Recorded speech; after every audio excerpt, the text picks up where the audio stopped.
नक्षत्र 27 नक्षत्रों के नाम व उनकी विशेषताएं। वैदिक ज्योतिष के अनुसार नक्षत्र पंचांग का बहुत ही महत्वपूर्ण अंग होता है।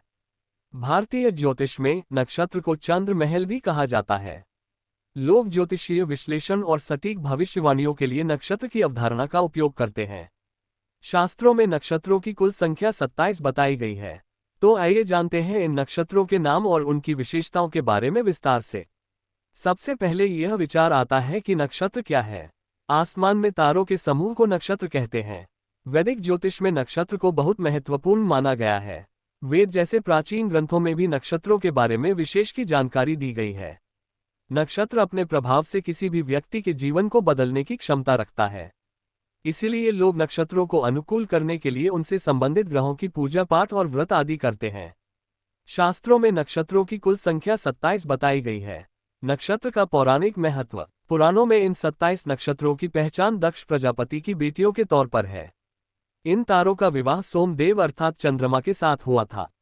चंद्रमा को इन सभी रानियों में सबसे प्रिय थी रोहिणी, जिसकी वजह से चंद्रमा को श्राप का सामना भी करना पड़ा था। वैदिक काल से ही नक्षत्रों का अपना अलग महत्व रहा है। पुराणों के अनुसार ऋषि मुनियों ने आसमान का विभाजन 12 हिस्सों में कर दिया था, जिसे हम 12 अलग अलग राशियों मेष, वृष, मिथुन, कर्क, सिंह, कन्या, तुला, वृश्चिक, धनु, मकर, कुंभ, मीन के नाम से जानते हैं। इसके और सूक्ष्म अध्ययन के लिए उन्होंने इसको 27 भागों में बांट दिया, जिसके बाद परिणामस्वरूप एक राशि के भीतर लगभग 2.25 नक्षत्र आते हैं। अगर देखा जाए तो चंद्रमा अपनी कक्षा पर चलता हुआ पृथ्वी की एक परिक्रमा को 27.3 दिन में पूरी करता है। वैदिक ज्योतिष के अनुसार चंद्रमा प्रतिदिन तकरीबन एक भाग यानी कि नक्षत्र की यात्रा करता है।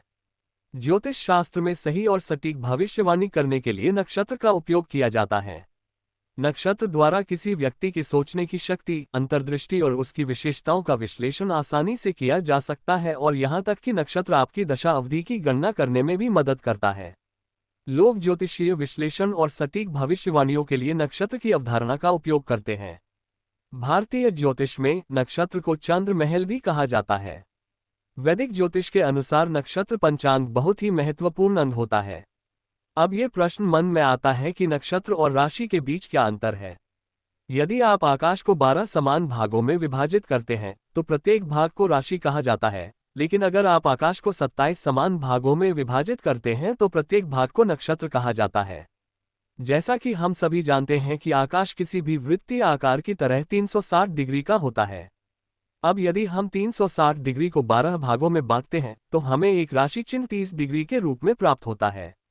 इसी प्रकार नक्षत्रों के लिए यदि हम 360 डिग्री को 27 भागों बांटते हैं तो एक नक्षत्र 13.33 डिग्री लगभग, या यूं कहें कि 13 डिग्री 20 मिनट के रूप में आती है।